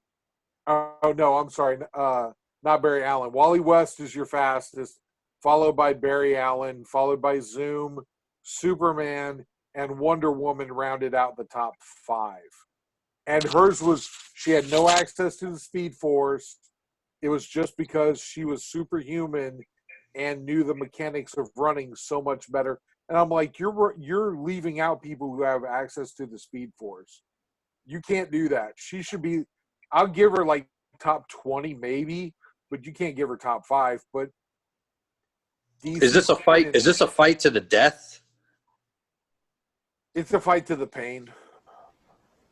Like in The Princess Bride, it's a fight to the pain. Because if it's a fight to the death, I definitely give it to Wonder Woman. I think I feel like Thor would be like him would like hold back, I think, a little bit. Whereas Wonder Woman is just, she's going to do what she's got to do. I don't think that's a factor that you can really put into this, though. I mean, I think you just got to look at them as going all out. Like, basically, we're two 12-year-old kids playing Mortal Kombat, and we're hitting every single button that we can and trying to beat each other in any way possible, right? So is Wonder Woman bulletproof in the comics? Yes. Have you not seen that meme where she's she's blocking them with her bracelets, and Superman asks her, "Why do you block them with your bracelets?" And she stops blocking them with her bracelets, and it starts like jiggling the fun bags with the bullets instead. You not seen that, dude? No. Oh, dude, you gotta see that. I'll find that. It's hilarious. But yes, she's bulletproof. But it's I wish my mom was here. She's an old school Wonder Woman. She read Wonder Woman's way back when she was a kid. And they all ended up as kindling in a fireplace because comic books weren't something that you just collected. They were just clutter back then. dude. But she remembers reading old Action Comics, Wonder Woman. Have you ever considered this? Because I know me and my dad have talked. He was a sports card guy from back in the early '60s, late '50s. Can you imagine how many hundreds of thousands of dollars that our parents' generation, like you said, it was kindling, it was trash, it was nothing, it was all throwaway, that they either put in bicycle spokes or whatever, and Played games like, with them. yeah, man, threw them at hats, with just the whole 9 yards. Cut them up and put them in a little in a little memory book kind of thing. Like, oh, I don't still have it out. I thought I had it out. I don't. I put it away. My dad still to this day thinks it's all clutter. Man, What point did it start to become collectible? I mean, well, because even Hulk 181, I mean, people say it's not rare, but I think it's fairly rare. It's not rare. I don't say it's Shut rare. up.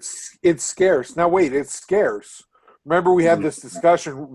Rare means there just aren't many of them out there. Scarce means that the supply is far outstripped by the demand.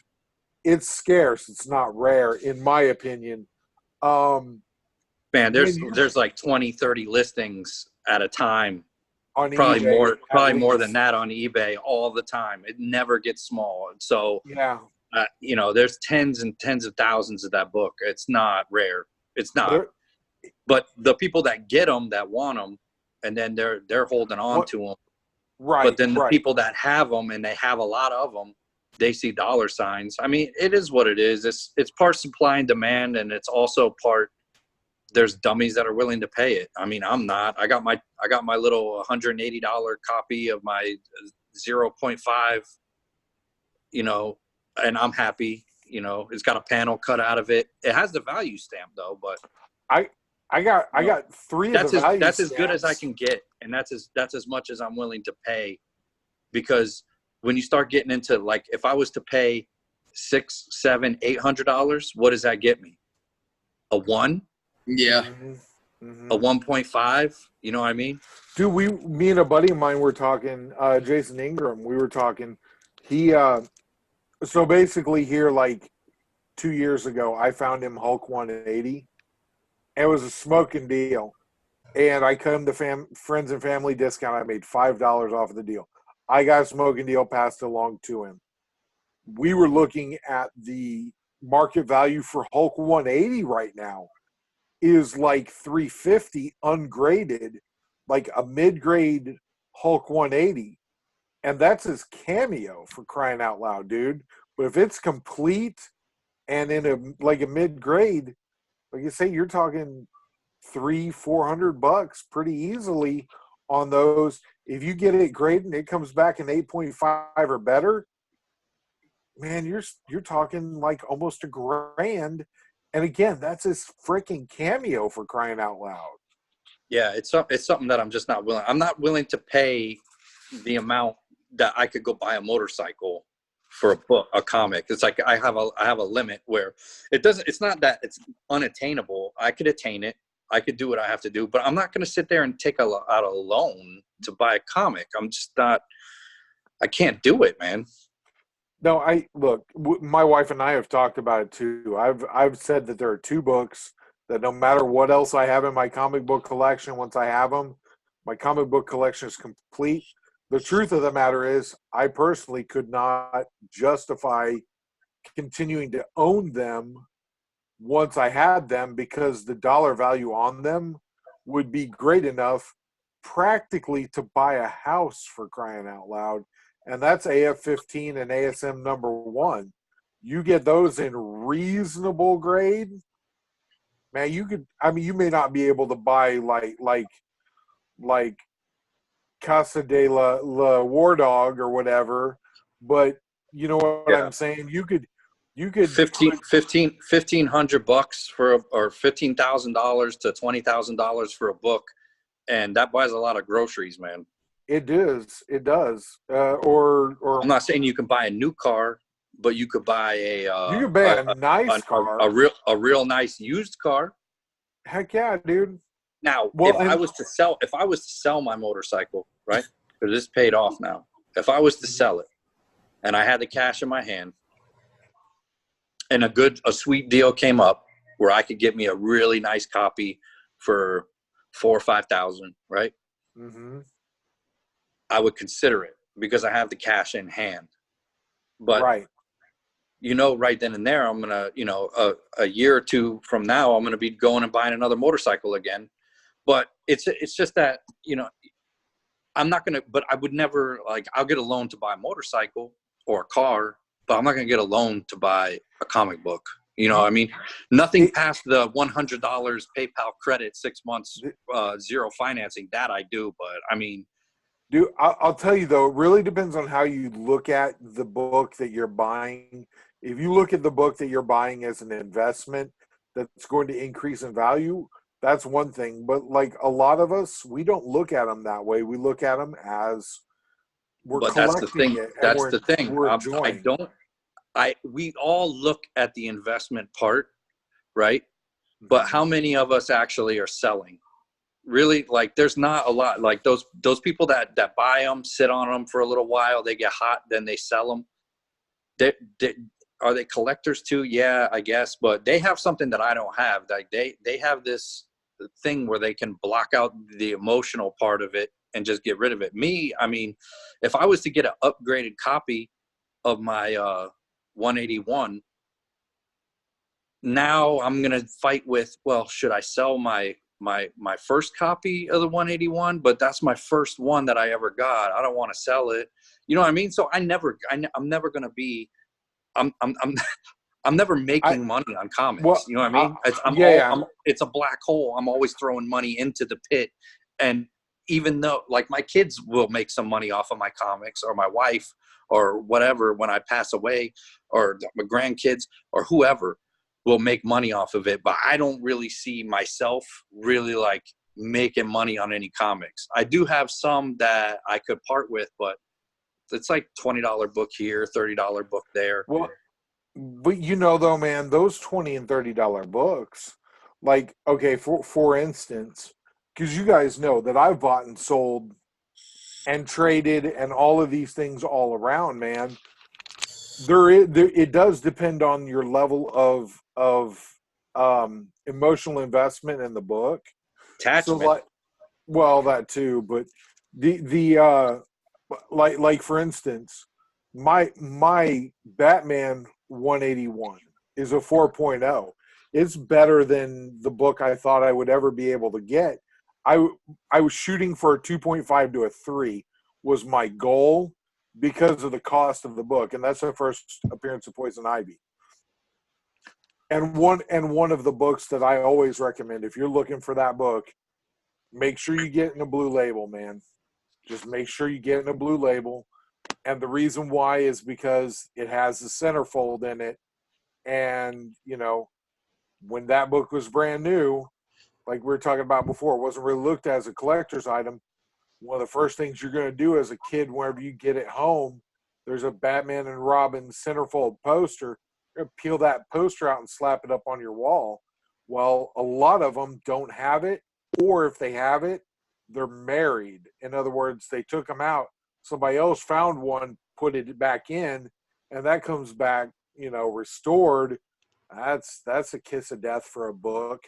But anyway, those kind of books, I actually look for the ones that are missing stuff. I rather have it because I'd rather pay less. Well, see, then I highly then recommend to you to find them on eBay or wherever that says missing centerfold, because it doesn't affect the story. It's just the Batman and Robin poster in the center is gone, and you can normally get those for less than half price of what the same grade would be for it with the centerfold. Yeah, when it comes to a key that I really want, I mean, I just want it. I'd rather have it than not have it, and whatever the budget is at that particular moment, you know.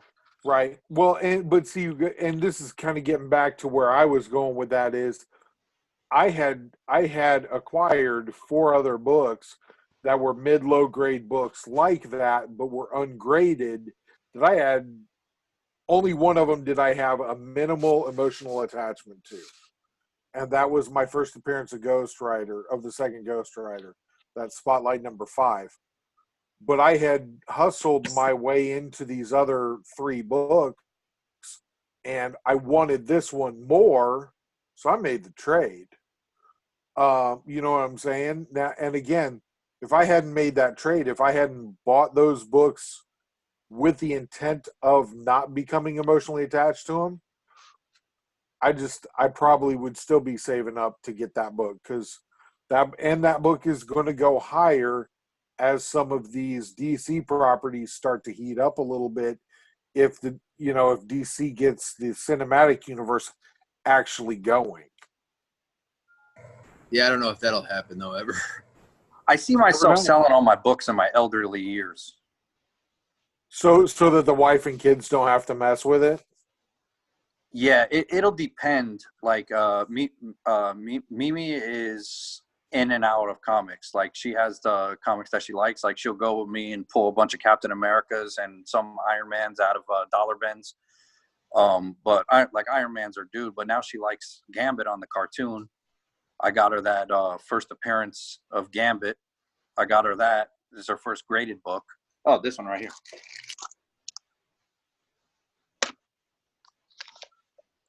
You green screened it out. Yeah, the 9.4 Gambit. Oh, yeah, I see it now. So, I mean, I got that for her, and we'll probably put it on her wall somewhere where it's not getting hit by light. But, so she's into it. Like, how much is she going to be into it in 30 years? You know what I mean? My son, it depends. Probably, and then I can ask them, hey, do you guys want these when I pass away, or should I start offing this stuff? And you know what I mean? Because like, if you don't know what it is, then I'll just sell it now, because you don't know what it is. So I see you as a crusty old codger still holding on to them, like, my Hulk 181 with the missing panel. I can't get rid of this. This is my first one. It might not be that easy. You never know, man. It will be, because I wouldn't want them to get screwed when I do pass away. Like, and then it's something else they have to mess with. If they're not into it, I'm not going to force nobody to be into it. You know what I mean? And I would hate for them to just be like, oh, we have all these comics. Give us $1,000 for all the boxes. You know what I mean? Yeah, that's the biggest fear. I'd rather just sell it all myself for get every little penny I can get out of it, just to be an old bastard. I'll tell you right now, man, I've told my wife, I'm like, look, if you want to get the money back out of it, my kids kind of understand what is here. These are the drawers to look in that have the big ticket items. The rest of it, whatever you're into, if you want to sell it all at $1 a piece, do it. If you got to take it out in the backyard and burn it. It's up to you at that point, because at that point it's yours. And I'm like you, wouldn't want to be a burden after the fact. But the truth is, yeah, you kind of want your family at least to get some return on the investment that you made. That's where I think slabbing kind of comes into play, and is a good thing, because, like, for instance, I told my wife, this box with the plastic cases, it's very hard to miss, right? Because it's completely different than everything else. I'm like, do not go to the comic book shop and just give these to the person. because they're gonna give you, they're gonna completely just screw you over. I'm like, this is the first appearance of Punisher right here, right? It's worth like $700 at the moment. Do not just. And I think that's where slabbing is a useful thing, because if people don't know, if they see it in that hard plastic case, they're like, okay, I better treat this with more respect. Yeah, well, also, if you start selling your stuff as an old man, it's a nice hobby for yourself, too. Like, you've collected all this stuff over all these years. It gives you something to do. Like, you can be on the whatever the internet looks like, 30 years from now. And then you can start selling this stuff. You get to do old man stuff, like actually go to the post office. I'm telling you right now, Milk Dog, you're super optimistic to think that you're going to make it another 30 years. Like I see 15 at most for you, man. Isn't Mimi already like plotting your demise? I thought I read a post about that somewhere, that she was considering offing you in your sleep already or something. No, not these kids. They love they adore you. love that around. Yeah. I'm not too bad. Right on, dude. Well, I'm with you, man. I kind of think, the more I think about it, if it comes time where I'm old enough and and my kids are just like, Dad, we don't want to mess with that stuff anymore, we just get rid of it, I probably end up doing some of the same stuff. The funny part about it is by the time that we're all to that stage of life, there's a very real possibility that there are going to be some minor keys that we never even remotely considered, doing nothing more than selling for $1 or $2. That'll be popping by then, because the MCU will have expanded so greatly, or there will be some kind of rarity or scarcity issue with them. I mean, we already see that with Key Collector app, where I mean, my prime example on that is, look at the tail end of the mid-90s Ghost Rider run.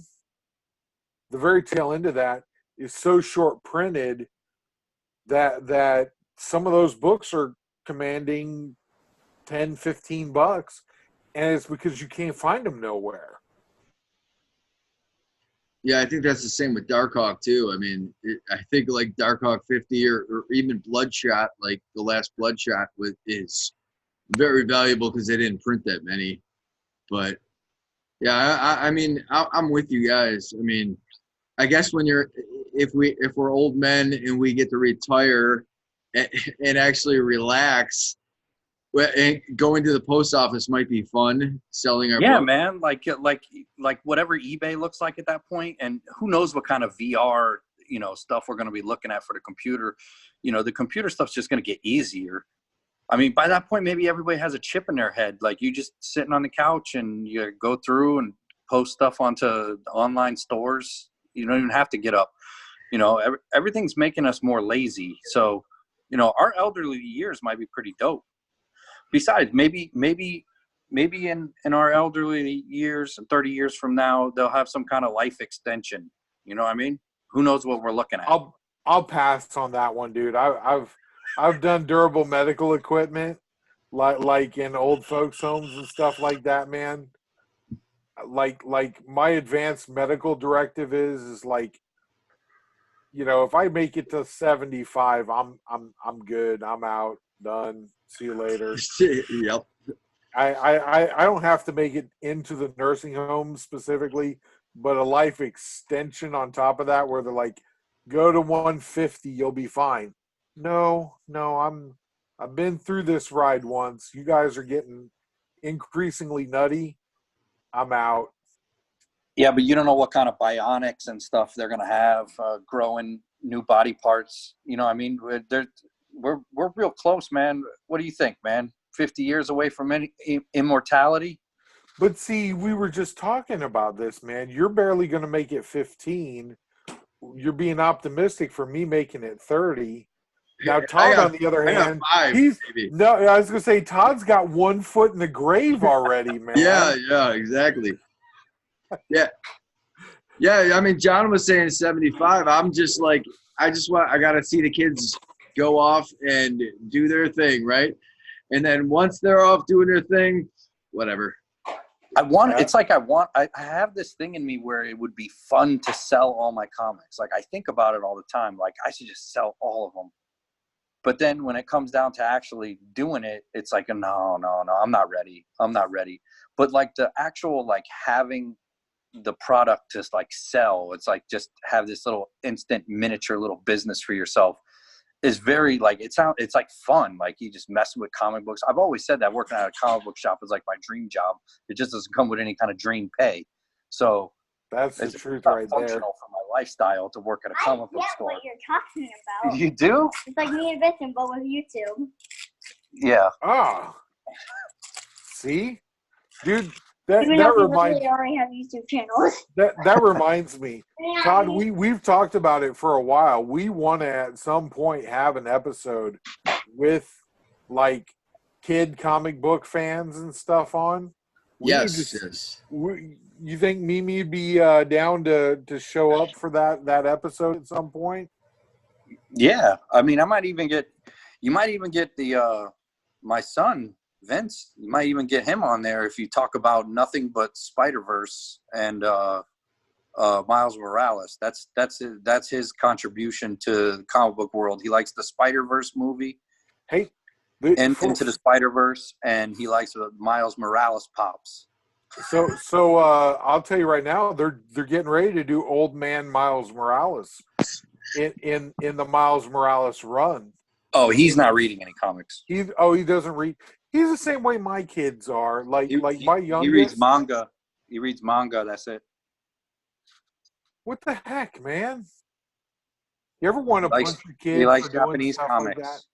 Like I just want to I want to thump my kids on the head for that because I'm like, you realize an American comic book, and he's like, it's backwards. Can't read this. For shame.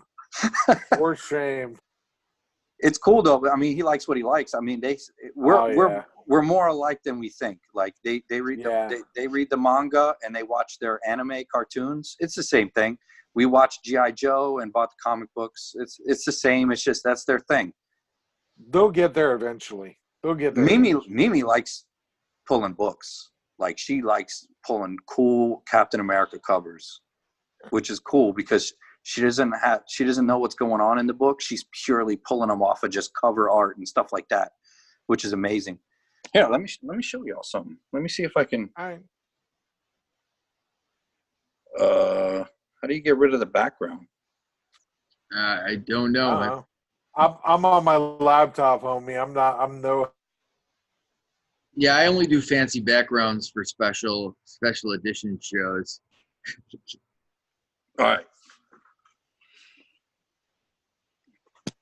right, let's go on a mission. We're gonna go into Mimi's room on a mission, and I'll show you what she's got. And she got this from Billy Tucci. She picked it out. We went to see Billy Tucci at a con. Mimi was with me, and he said, "Oh, you get buy 2 prints, get 1 free." So she got. This is the first one she pulled. Oh, nice. And he signed it for her. That's Captain America. It's like it's got the Constitution, but the same behind it. Oh, that's cool. That's much cooler than mine. And this is the other one she got, and I got the free sheet print. But this is the other one she pulled. Oh wow, that's nice. Yeah, it's funny you brought him up because, like I say, I just had my sketchbook laying here beside the chair here that me and Tony Buck are looking at maybe doing some trading. That's did you get on the Sheet Kickstarter or the Indiegogo? No, this is old school. This is 99, I believe, something like that. This is old school, like, but it's numbered to $4.99 with the sketch here and signed. I got this at my LCS. It was in their boxes. I'm like, what do you want for this? They're like, I don't know, $4. I'm like, Yeah, all day long on that, for sure, 100%. They were. I know that means they got it for like $1 from somebody, somebody on Craigslist. But I'm like, hey, I'll take that all day long, man. That's freaking awesome. So, but anyway, yeah, she's got good taste in artists, man. Yeah, that's like she pulled that Captain America because she's a Cap fan. You know what I mean? Right.